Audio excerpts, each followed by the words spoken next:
pembegalan yang diduga pelaku ini adalah anggota Polri.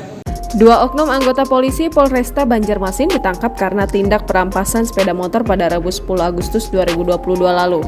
Bukan hanya sekali polisi berinisial PS dan DEM diduga 7 kali beraksi berdasarkan laporan yang masuk ke polisi. Kasat Reskrim Polresta Banjarmasin, Kompol Thomas Afrian, 3 laporan polisi itu di wilayah Banjarmasin. Setelah dilakukan pengembangan lanjutan, kembali didapati ada 2 laporan polisi lainnya di Banjarbaru. Pelaku sendiri merupakan anggota aktif Polri. Info terakhir ada lagi 2 laporan lainnya di wilayah Kertakhanyar, Kabupaten Banjar. Saat beraksi, pelaku menggunakan atasan jaket dan celana dinas Polri dan pura-pura menggelar razia demi mendapatkan motor incarannya. Keduanya diduga mencari-cari kesalahan korbannya. Seorang memepet korban yang sedang mengendarai motor, kemudian memberhentikan korban.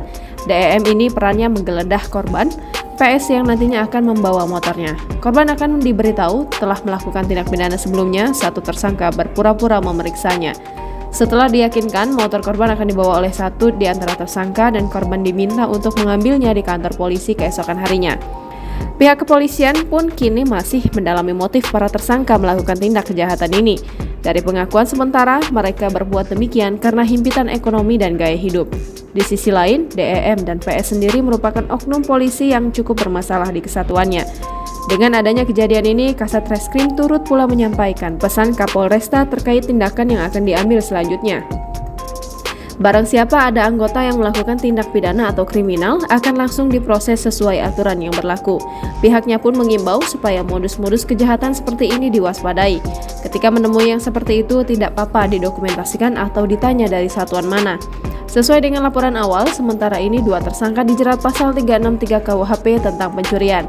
Dalam rilis media hari ini turut pula dihadirkan 5 unit sepeda motor berbagai merek yang belum sempat dijual para tersangka. Sedangkan 2 unit lainnya masih dikoordinasikan pihak Polresta Banjarmasin dengan Polsek atau Polres lain. Juga tambah dapat lagi 2 laporan polisi lagi di wilayah Kabupaten Banjar, tepatnya di wilayah Kertakhanyar. Untuk perlu ditegaskan, pelaku sendiri merupakan anggota aktif Polri